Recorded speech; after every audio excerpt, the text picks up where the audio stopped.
जय हिंद साथियों। तो फैमिली ट्री के सीरीज़ के अंतर्गत आइए हम लोग देखते हैं। अभी हमने पिछले समय देखा महाभारत का जो वंश वृक्ष था कि कैसे वो एक तरह से कैसे कैसे इवॉल्व हुआ और कहाँ तक गया।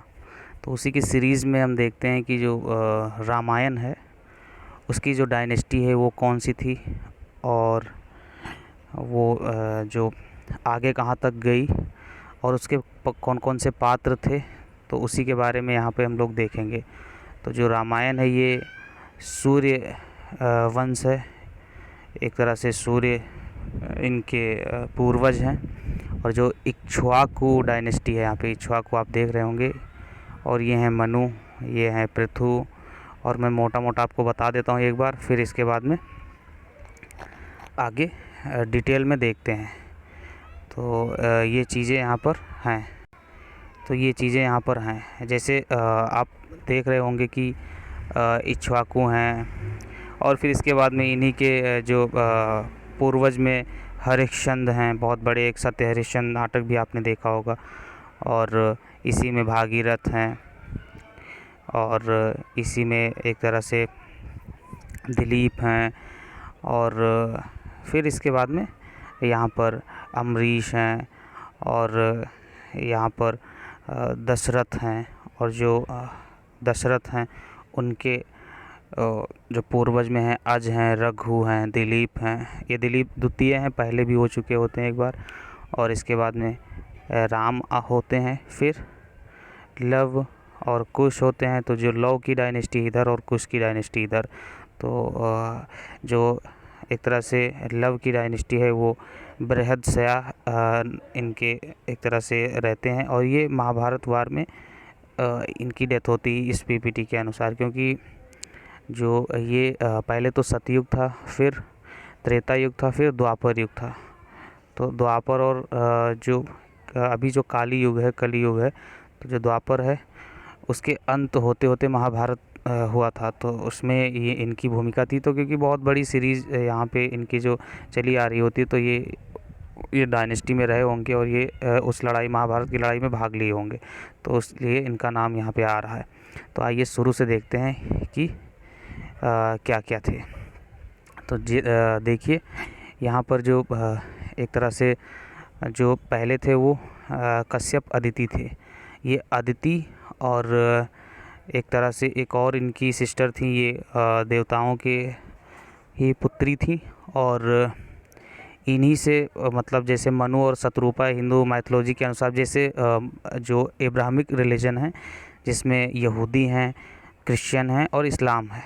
तो यहाँ पर क्या है कि जो एडम है, एडम को बहुत एक तरह से पुराने मानते हैं, और मानते हैं कि एडम की ही सब संतान है पृथ्वी पर जितने भी लोग हैं।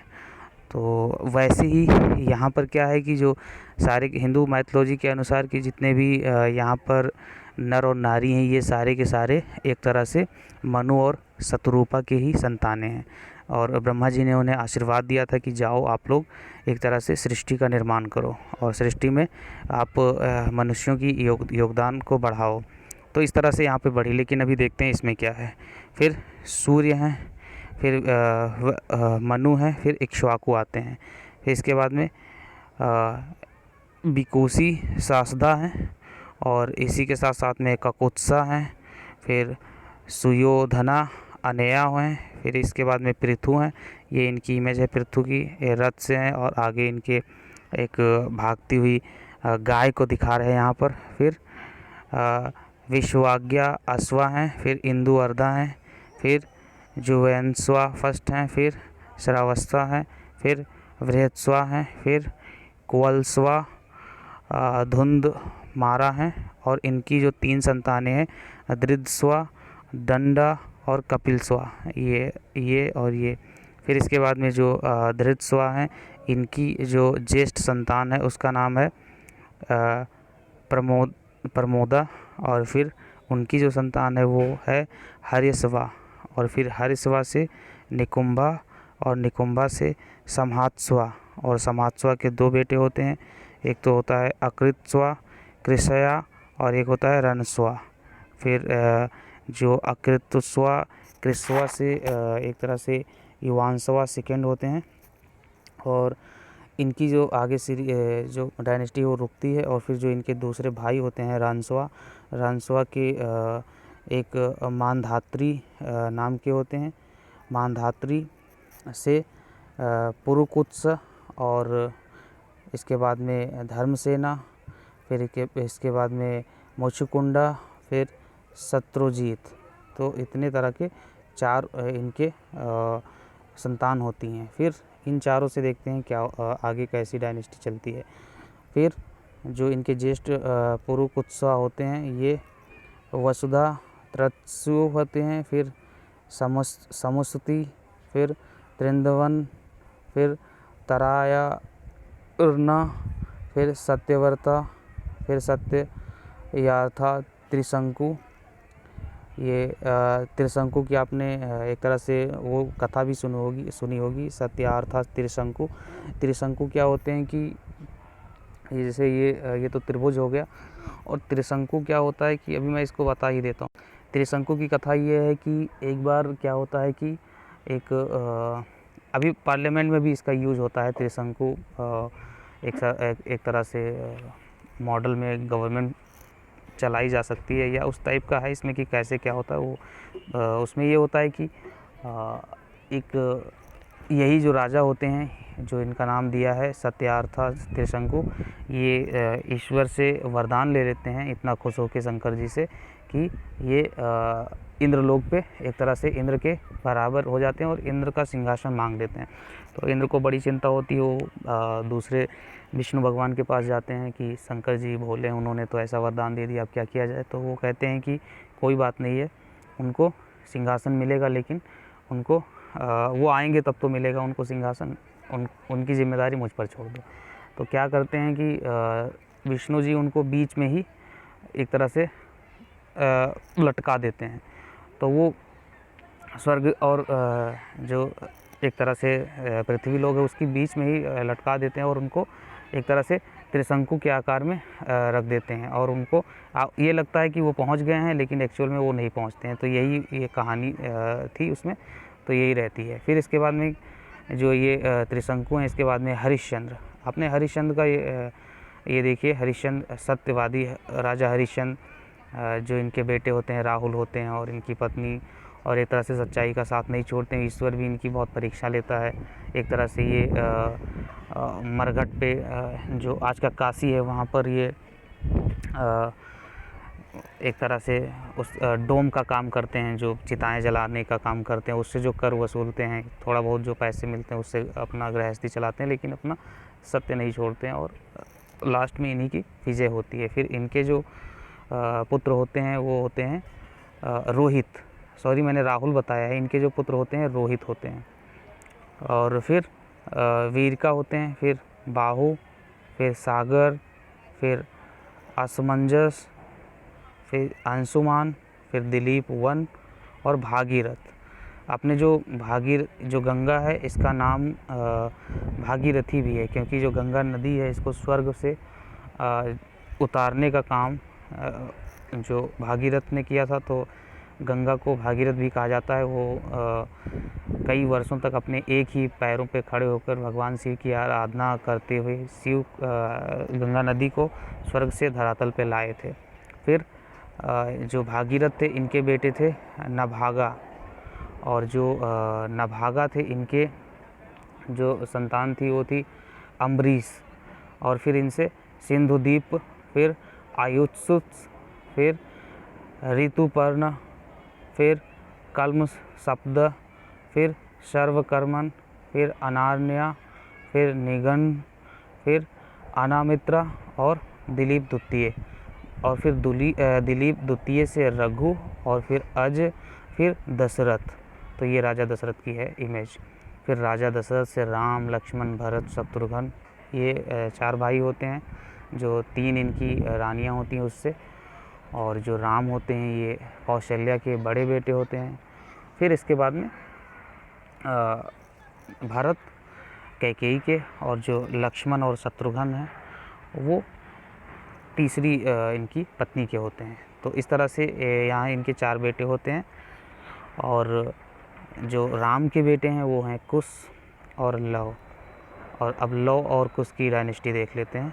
फिर इसी के साथ में ये यहाँ पे ये कहानी इसकी समाप्ति होती है। तो इसमें जो लव हैं इनकी यहाँ पर लव की देखिए तो पीशु इनके बेटे हुए, फिर ध्रुव, वसंती, फिर साधर्षण, फिर अग्निवर्ण, फिर शिघोरक, फिर मारुमनु, फिर प्रसुरुत, फिर सुशांदी, अम्बरीश, फिर विशुतवन, फिर विश्रुतवन, फिर प्रसेनजीत, फिर तक्षक, फिर बृहदबाला और फिर इसके साथ में जो बृहदबाला के साथ में बृहदक्षया। तो इस तरह की इनकी क्लाइंट यहाँ पे आती है। और फिर जो कुश थे उसके अदिति और निषादा, नाला, निभाषा, पौंड्रिका, कश्मेधवन, देवानिका, अहिंगु, पारिपत्रा, बाल, ओक्ष, वज्रनभ, संकान, वयुस्वा, विशुस्वा, आतुदर, कुशल्या या पारकौसिया। तो इस तरह की इनकी क्लाइन होती है। और इस तरह से पूरी रामायण की जो सीरीज़ जो रामायण है, और जो राम के जो पूर्वज थे वो ये हैं। तो राम के पूर्वज में बहुत ही एक तरह से प्रतापी पूर्वज रहे हैं इनके, और जितने भी थे वो दानी थे। इसीलिए इसमें कहा गया है कि राम की जो चाहे वो रामचरितमानस हो या वाल्मीकि रामायण हो, दोनों में कहा गया है कि रघुकुल रीत सदा चल आई, प्राण जाए पर वचन न जाई। तो जो वचन है, जो प्रतिज्ञा है, उसकी इसमें बहुत ही महत्ता है। और इसी तरह से चाहे वो कैकेयी के ही वरदान क्यों ना हो, लेकिन पिता द्वारा इच्छा जताए जाने पर राम भगवान 14 वर्षों के वन पे जाते हैं, और वन पे जाने की वजह से ही वो बन जाते हैं, क्योंकि उनको 14 वर्षों में वो बहुत कुछ सीखते हैं, बहुत कुछ।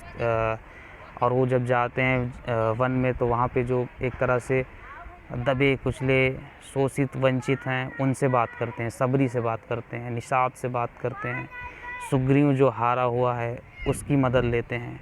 बहुत इनके क्योंकि राजा थे यहाँ के, एक तरह से अयोध्या के, तो हो सकता है दक्षिण में भी इनके समकक्ष कोई राजा रहा हो, कोई राजकुमार रहा हो, इनके साथ में शिक्षा ग्रहण किया हो, तो उससे मदद ले सकते थे। लेकिन इन्होंने मदद लिया एक वनवासी से जो एक तरह से पीड़ित था। और फिर राम जब लंका पे चढ़ाई करते हैं, तो वहाँ भी बानर भालू की मदद से, और वहाँ पर भी राज हड़पने की नीति नहीं है। राज को एक तरह से अपने जो लक्ष्य है उसको पूरा करके उन्हीं के, रावण के भाई को ही वो राज देकर आना।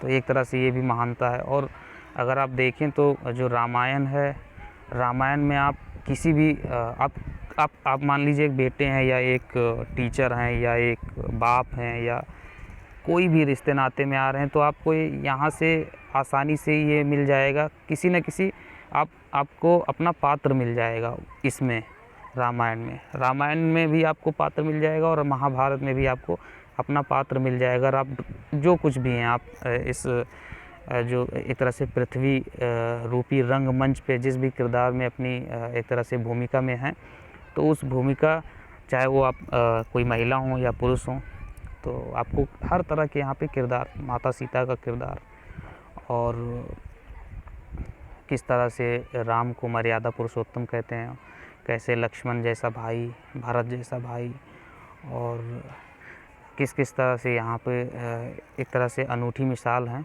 तो वो सारी समझने वाली हैं, देखने वाली हैं। इसको बहुत, क्योंकि जो छोटे आमतौर पे हम देखते हैं कि हमारे जो एजुकेशन सिस्टम है उसमें इस तरह की किताबें बाहर से तो एक तरह से एथिकल मॉडल में पढ़ाई जाती हैं, दिखाई जाती हैं, लेकिन ये भी क्योंकि ये माइथोलॉजिकल बेस पे है, तो ज़्यादातर लोग एक तरह से साइंटिफिक पढ़ाने की बात करते हैं, लेकिन कुछ आज सिलेबस में रहता भी है। तो वो बहुत ज़रूरी है, क्योंकि जो नई जनरेशन है उसको भी पता चले, क्योंकि इससे साइंस के फील्ड में तो वो करेगा ही बच्चा जो करना है, लेकिन वो एक तरह से माइथोलॉजी भी समझे। और ये माइथोलॉजी अगर नहीं भी मानता है तो इतने मान के चले कि हाँ, एक किस तरह से एक मर्यादा पुरुषोत्तम किस तरह से हो सकते हैं, या महाभारत से उसको ये सीख मिल सकती है कि भीष्म की प्रतिज्ञा कि मतलब भीष्म जैसा बेटा होना चाहिए, जो अपने पिता की जो उनकी जो इच्छा है उसके लिए अपने आप को प्रतिबद्ध कर लेता है।